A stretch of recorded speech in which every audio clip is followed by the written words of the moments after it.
Today's country and your all-time favorites. 95.1 The Bull. Rob Getz in the bullpen. Our community conversation this morning brought to you by Floyd County Medical Center at fcmc.us.com. Joining me in the bullpen this morning, I have from New Hampton FFA Chapter, I have Karla Pickar joining me. Karla, Happy New Year, and thanks for joining me here this morning. Thanks for always inviting me on, Rob. Absolutely. So we've got quite a few things to take care of here as we are starting just barely into the first couple of weeks here of 2024. So what we'd like to start out with this morning, Karla. Greenhand and Chapter Officer applications. Okay. What's all about Greenhand and these chapter officer apps? So right now, the current officers are almost to their full term, and so new candidates are applying right now. And something new this year we're trying is we're doing interviews for the application. So it's more like a job position they're going for. So it's almost harder because there's usually a ton of people that try out for an office position. So just we're getting new people trying to get the skills. FFA is supposed to be about public speaking, confidence, involved. So the interviews sort of help bring all of that out to get the best candidate for the spots. So much like any other job there, you got a couple of additional prerequisites. I mean, you have to have a passion about agriculture for sure. Mm-hmm. Definitely be something to be hand in hand there. They have to be a certain grade here, obviously probably high school. Yep. So we have Greenhand officers. Those are the freshmen that can try for an office. And then just the chapter officers are technically they're usually the upperclassmen, sophomores into juniors into seniors. What is some of the thing? Are there more of the seniors or more of the juniors that usually come through the ranks there? I think it's usually whoever has the most interest. I know this year right now there's a lot of seniors, but this coming year there'll be a lot of juniors, hopefully. Okay, well, good. So more information on the Greenhand and Chapter Officer applications. How can they get a hold of it?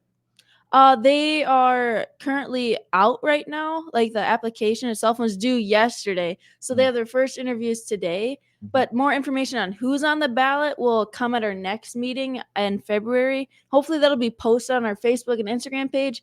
And then at the banquet on March 23rd, they'll be inducted as our new officer team. All right. We can't wait to hear that. So looking forward to it.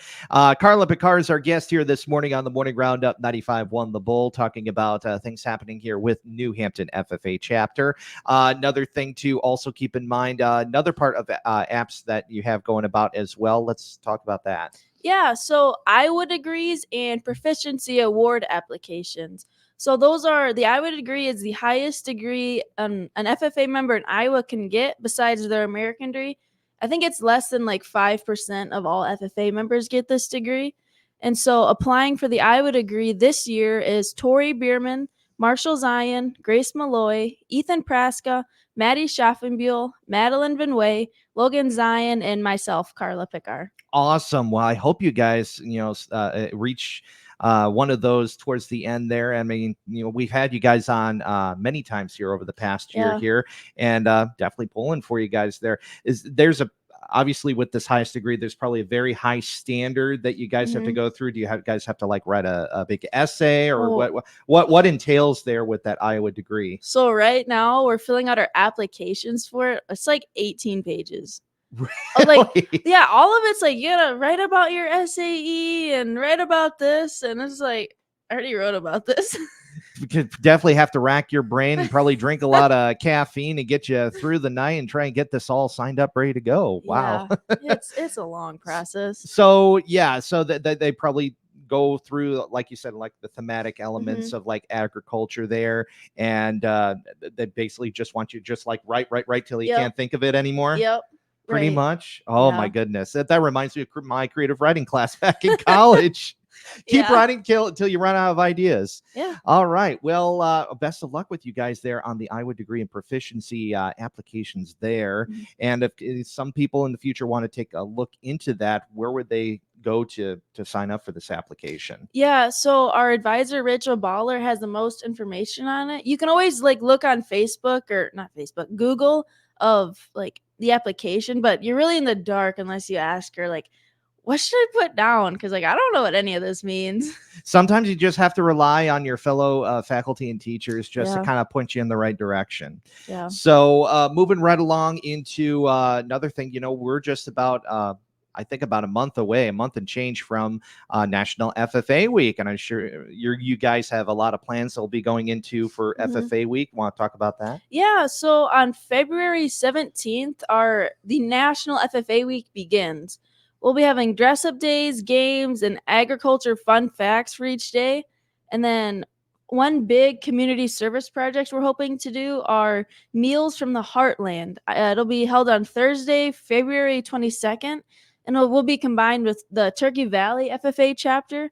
And currently, we're looking for sponsors in the surrounding area to help cover the cost of the meals.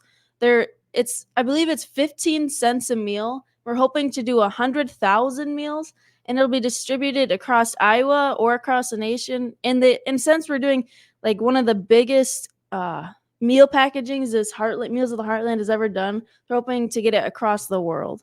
Definitely. And you know what? We definitely want to see, the whole community rising together above just for, helping those who are less fortunate, looking for those meals. They're meals from the heartland. So we'll keep an eye on that. Of course, you'll have that posted on your Facebook page as well. Yep.